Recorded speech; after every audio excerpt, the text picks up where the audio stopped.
Kyenjagala otegeere mu video olwaleero abakazi tebalina kye bayita specifics mu bulamu bwabwe wabula hypergamy yebasalirawo kikyentegeeza. Video eno weneggwerako ogenda kuba ng'omaze otegeera kikyentegeeza.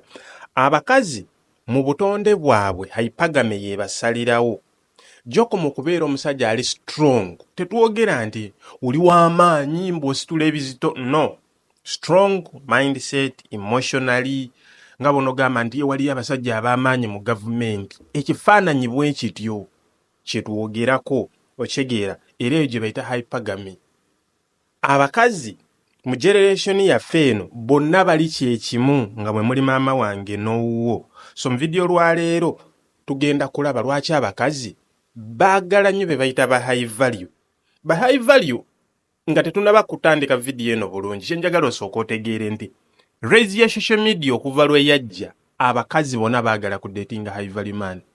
High value man kwegamba omukazi awuliranga oyo musajja gwafiira kugwa omusajja ali eyo sindika kigaali ovuga boda weeyiya agawalayi nti omukazi agenda kukozesa bukozesa kwegamba takulaba nawo ayagala abeere naawe ng'alaba nti odda waggulu okyegeera kwegamba average man weeyiya okola bwoti kwegamba oli disgusting eri abakazi bano mu generation yaffe eno kubanga social media yamala okuba manipulatinga nebateekamu ekifaananyi nti omusajja gw'ofuna oba gw'olina ofuna alina okubanga ali bwati ne bwati ne bwati. Kyova buli avaayo agala musajja ayogera ebintu gwe by'otasobola kufuna ne taata we byamulema oba okyegeera. Ekyokulabirako omukazi akola mu technology ayagala afune omusajja ng'akola mu technology naye nga munene oba developer.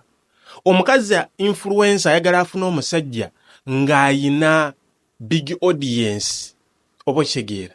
Kwegamba bw'ojjanga obitunuulira olaba nti buli mukazi kyovula abakazi abamu beebaka ne babboosi baabwe atuuka ekiseera nga either supervisor amudeetinga kwegamba nga ayina omuntu gw'alaba nti muneneku bw'abeera eyo ku mulimu omusajja we waka atuuka ekiseera nga talina makulu kubanga eri ku mulimu alaba oli engeri gy'akolamu ebintu agamba oyo gwe njagala oba okitegeera. Kyenva mbagamba nti hypergamy yeesalirawo okyegeera abakazi bano kati kyenjagala tugende maaso waliwo kye tuyita rapid reality. Rapid reality ye average man eyeeyiya okyegeera bakukozesa akalimo toli shuwa leero okwasiza leero tokwasa kati abo abasajja bwe batya abo abeeyiya akola nnyo apoota akola ki abo abakazi tebaagala kubakola batya kubatunulako yadde. So kyenjagala otegeere nti abakazi bali ruthless oba generation eno eri ruthless eri omusajja oba okyegeera. Gwe gy'okoma okubanga okola ennyo olowooze nti omukazi ogenda mufaako ye ate akulabanga gwe failure oba onfuna. Kyenjagala otegeere nti buli lw'obanga okola gw'olina okusooka kubanga rise ya social media naggambye nti eportrayinga waliwo be tuyita ba top 10% abo bali reya. Osanga omusajja omu ng'ayina naye ng'ayina abakazi nga 10 buli omu amulemeddeko buli omu amuliko ku lwaki kubanga abakazi bonna balaba gaayo ono kwegamba ayina engeri gy'alivingamu life ye. Kati ate bwe byajjamu ne social media oli abuildinga life kye tuyita social media proof okulaga butya nti ye life gy'alivinga. Kati abakazi ne bagwa mu love with the fantasy ze balaba ku social medias nti omusajja bw'atyo bw'alina okukola atya okubanga afaanana. Then kino kitegeeza nti average man ogenda sigala ng'omukazi akukozesa bukozesa obanga takulabawo nga takuwa respect oba okyegeera. So kyenjagala gw'osooka otegeere ekintu ekirala waliwo kye tuyita man of the world. Ba high value are men of the world. Kyentegeeza wano eno being a man of the world kitegeeza nti you are willing to keep yourself informed about things going on in the world. Buli lw'obanga olina by'oma kyenva mbagamba musome ku bitabo funa ku information ey'enjawulo bane idea ku bintu ebigenda maaso mu ggwanga whereby kikuyamba okubanga olina advantage ku basajja abalala. Kyenva mbagamba nti gwe wenna bw'obuulira nti oyagala okujoining classes zange jangu ojoininge whereby nti ebintu nga bino teri agenda bikugamba. So okubeera ng'olina information ku bintu ebigenda maaso sigamba nti soma amawulire buli kaseera no oyina omanya ki ekikola ki ekitakola kikyenina okuzza kwegamba nga eva weekipingira ku mutindo otambulira ku layini okitegeera. Kino tekitegeeza nti gw'olina sigalaawo nga eva obeera ku social media. No. Oyina okubanga like you are educated, you are connected mu different events ezisobola okuyamba mu ngeri ez'enjawulo singa oba otuuse mu buzibu obwetaagisa gwe okubanga obaako byotereeza mu bulamu bwo okitegeera. Kino kiddayo ku kiri nti when you understand exactly what is going on in the world, omuntu oyo abeera attractive, balaba you are informed about everything okitegeera. The most importantly is to have an advantage over others okitegeera. Ne bw'obanga you are not a man of the world, bakulabanga gwe atalina kyamanyi. Olina okuba nga olina information. Nva mbagamba nti bw'okufuna option developing omuze ogweyongerako, baako ebintu ebyenjawulo by'oyiga, baako ebintu ebimu by'oteeka mu mutwe gwo, baako akantu k'oyiga, baako skills z'okwatakwata yaawo, kubanga omusajja akakasibwa nti high value mind n'okuba nga alina information ku buli kimu. Si nti byonna oba obimanyi, naye obeera ne idea nga toli mabega. Omuntu bw'akwebuuzako ng'alaba kino akimanyi. Kati waliwo gwe bayita witi enamba 3. Women love that man is funny and that is no secret okitegeera.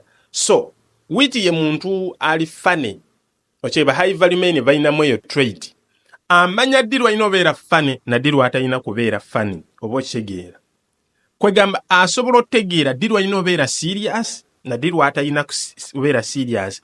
Kwegamba ne bw'abanga akola ebintu bye abikola mu bintu nga tekimujja mu kiri ekifaananyi kye ekyokubeera ki high value. Kwegamba amanyi ddi lwataninga ono ne off. Kwegamba abanga alina switch ddi lwalina okuseka, ddi lwalina okubeera funny na ddi lwatalina kubeera sigambye nti beera awo ng'oli serious nga toseka, wabula osobola fitinga mu society oba okitegeera. Kyenva nkugamba nti olina okubanga omanyi okukozesa like ebigambo byo mu ngeri ey'amagezi singa obanga odiiringa n'abantu, si bakazi bokka wabula n'abasajja bajja sobola okubanga basobola okweyonera. Nga tuddayo ku kino okugamba nti the best way even to make things complicated, the idea is to understand ebintu bitya bwe byetooloola nga akantu okayinako. So okubeera witi ye perfect combination of being funny and while showing you are smart and know a lot about different things, which are both attractive qualities in a man. Omuntu bw'akutuuka kalaba oli funny okitegeera naye ng'ate tewejjeeko mu kiri ekitiibwa kyo ky'okubeera nti you are a man. So kyengezaako kugamba manya ddi lw'olina okubeera serious, ddi lw'otolina kubeera serious. Turn off, turn on. Namba 4 gye tuyita moving up. High value men they are always improving their selves okitegeera. Kakibe ki oba alina progress gy'aba aliko okitegeera. Tosobola kubeerawo nga buli kaseera olinga ali mu kitaba togenda mu maaso. N'ensi ekwewuunya. Tukusuubira okubanga weeyongerayo mu maaso ebintu ng'obitwala mu maaso. Olina okuba kiringa bonoolaba nti okola ne bank account yo nga teyeeyongerako. Kati baba kubuuza sente oziteekawa nga mutuufu tolaba wa we ziraga. Then ekitegeera nti life ennungi nga high value olina okitegeera nti oli mu battle. Olina okulaba buli kaseera nga weeyongerako waggulu okitegeera. Everything in life either kiba kigenda waggulu oba kikka wansi. So kati ba high value ekyo baamala okitegeera nti mu life aba ali mu lutalo lwa bulamu okubaako waatuuka eri kutuula. You don't settle for less. Ndi kati wano bampaawo bwe batinze wano sijja kuvaawo gwoba weze emabega oba okitegeera. So always olina okubanga olina goolo gy'otunuulidde, olina okubanga onoonya olusozi lw'osobola okuwalampa obeeko w'otuuka okitegeera. Olina osooka okubaako ebintu kwegamba by'osobola okutambulirako nga bikukipinga ng'ogenda mu maaso, ng'ekintu ekyo kijja kusindiikiriza okukeera ku makya obeeko ky'okola. Bw'oba tolina kintu kisobola ku maintaininga discipline yo, then kitegeera nti gw'olinako obuzibu okitegeera. Buli lw'obeera n'obuzibu then kitegeeza nti tojja sobola kufuna kye tukira discipline Oshegere ebintu tubikole nkubadde naye okuba we respect ourselves yensonga lwaki okeera kumacha n'okola kicho ino okola because you respect yourself. Oba oshegera nambeddako you don't respond. Sorry, you respond but you don't react. Okurespondinga high value bamanyi oku managinga emotions zaabwe. Abantu abasinga reactinga mu situation eziteetaagisa na kwetaagisa ezimu zikwetaagisa osirika ekintu n'okireka bulesi sinti oba tolina kyakwogera n'olwokuba olina bingi ebigenda mu maaso mu bulamu bwo ebintu ebimu ojja bireka sinti buli mbwa eboggola ng'otambula ogenda yimira otandika ogikuba amayinja kitegeeza oba tojja tuuka wawo gy'okola otya gy'olaga.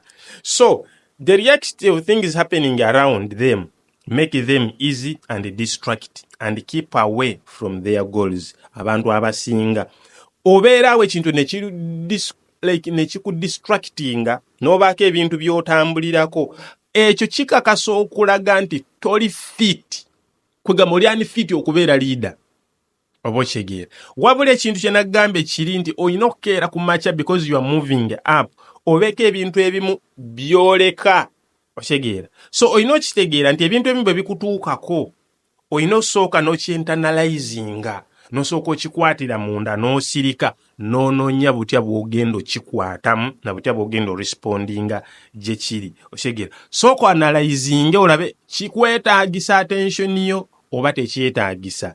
Olina okubeera mu situation whereby nga buli kaseera olina ekintu ky'okola ekikuleetera okuba nga okkakkana. Olina okuba nga buli kaseera olina ekintu ky'okola nga kikuleetera okuba nga you can manage your emotions oba okitegeera. Eyo yemu ku sikiiru omusajja ng'etteeka mu bulamu ng'oyagala obeera successful gy'olina okuba nga oyina. Enambeddako no sugar coating.